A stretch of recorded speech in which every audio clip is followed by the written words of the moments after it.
UK Daily Coffee, babies named Keir eradicated in Britain.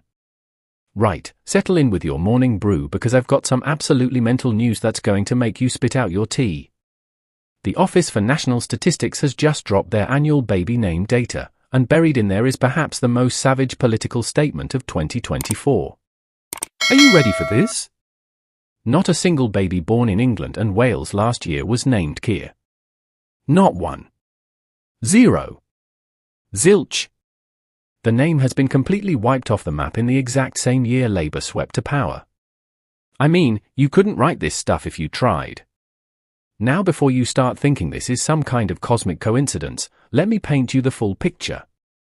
In 2023, 4 brave souls decided to name their little bundles of joy Keir.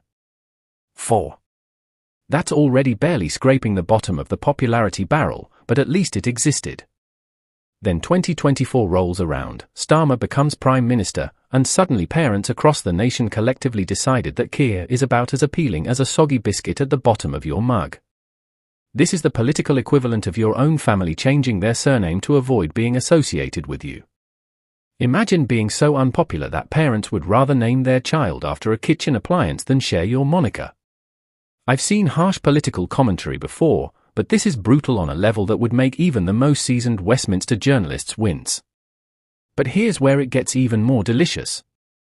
While Keir was busy becoming the political equivalent of a dodo, Mohammed absolutely dominated the charts for the second year running. Not only did Mohammed claim the top spot, but the name managed to appear 3 separate times in the top 100 when you include the different spellings, Mohammed at 21st and Mohammed at 53rd. That's some serious name game domination right there. Now, I'm not saying there's any deeper meaning to this, but when a name literally vanishes from existence in the same year its most famous bearer takes the keys to number 10, you've got to wonder what parents are really thinking when they're filling out those birth certificates. Are they unconsciously making a statement about the state of British politics? Or is this just the most unfortunate timing in political history? Let's dig into the etymology for a moment because this makes the whole situation even more ironic. Keir apparently comes from Irish roots, deriving from the word dub which means black, and in Irish tradition represents resilience, strength, and intelligence. The name also has Scottish connections, which makes sense given Starmer's political geography. His parents allegedly named him after Keir Hardie, the founder and first parliamentary leader of the Labour Party. So we've got a name that literally means strength and resilience, named after Labour royalty, and yet British parents have collectively decided it's about as desirable as a 3-day-old sandwich. The cosmic irony here is absolutely delicious. You've got a Prime Minister whose name represents everything Labour supposedly stands for: strength, resilience, intelligence, and yet the British public has essentially voted with their birth certificates to make it extinct. It's like the ultimate focus group result, except instead of rating policies on a scale of 1 to 10, parents are just refusing to saddle their children with the name entirely. But wait, it gets better. While Keir was busy disappearing into the statistical void, other Labour frontbenchers were actually doing quite well in the baby name stakes. Rachel, as in Chancellor Rachel Reeves, managed to bag 114 babies last year. That's not just surviving, that's thriving. Angela, presumably after Deputy PM Angela Rayner, found its way onto 28 birth certificates. Even Yvette managed to secure 3 brave parents, and let's be honest, when Yvette is outperforming you in the baby name game, you know you're in trouble.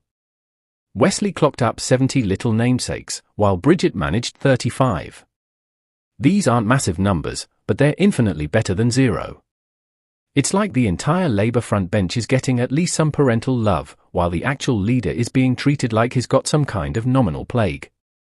Now, let's put this into historical context because this is where things get really spicy.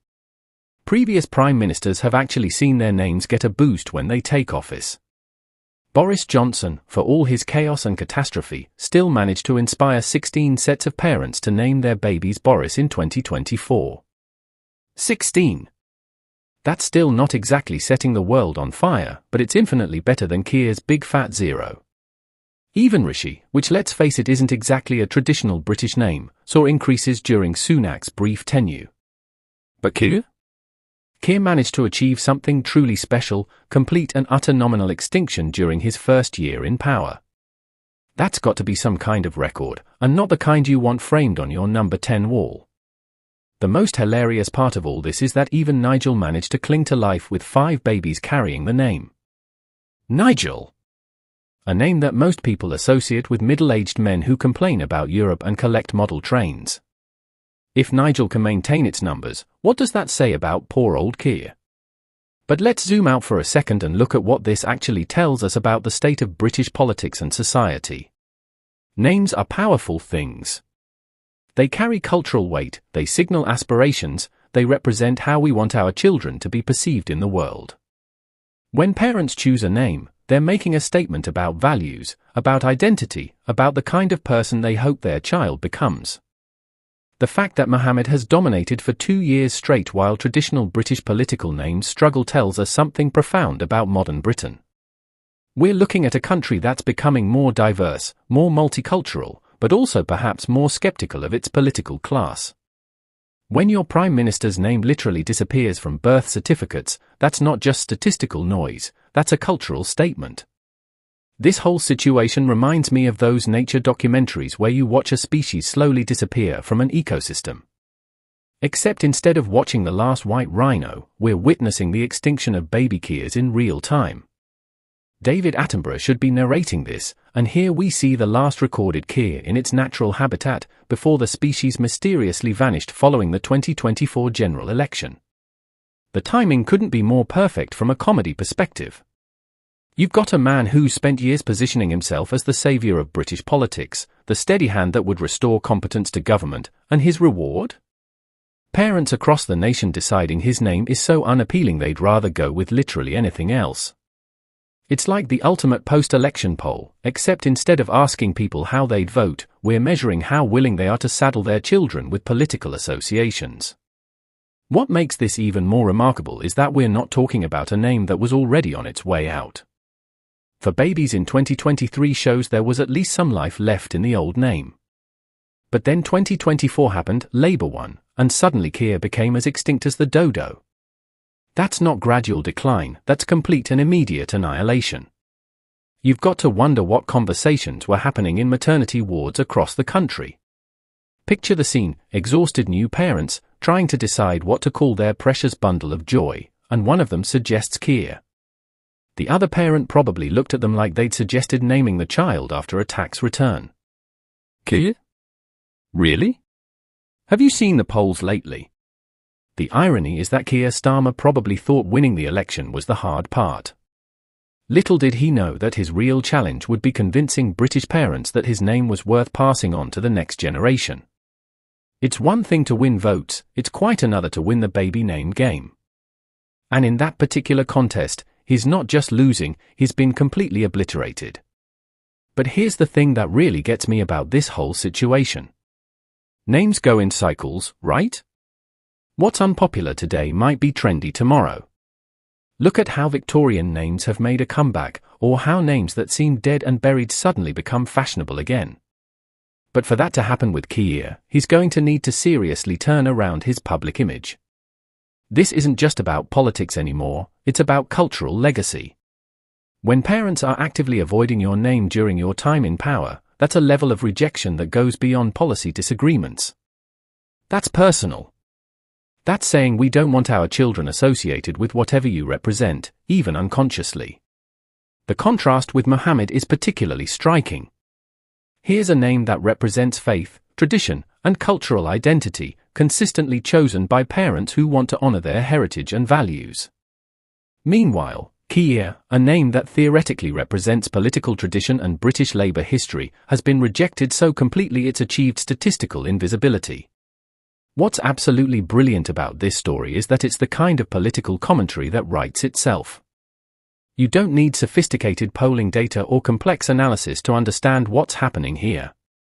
Parents are voting with their birth certificates, and they're delivering a verdict that's crystal clear. Whatever Keir Starmer represents, they don't want their children carrying that burden. This could actually become a new way of measuring political popularity. Forget approval ratings, forget polls, let's just track baby names.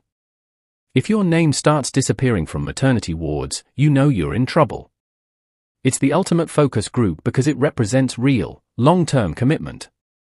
Voting for someone is temporary, but naming your child after them? That's 18 years minimum of explaining your decision. So there you have it, the most savage political commentary of 2024, delivered not by journalists or pollsters, but by ordinary parents making very personal decisions about their children's futures. Keir Starmer may have won the election, but he's catastrophically lost the baby name game. And in a weird way, that might be the more honest measure of how the country really feels about him. If you found this as hilariously brutal as I did, smash that like button and let me know in the comments what you think this says about British politics. Are parents unconsciously rejecting political associations, or is this just the most unfortunate coincidence in Westminster history? And while you're down there, subscribe to UK Daily Coffee because trust me, if this is the kind of story buried in government statistics, imagine what else we're going to uncover. I'll be back with more political chaos faster than you can name a baby Mohammed, which apparently is exactly what everyone's doing these days.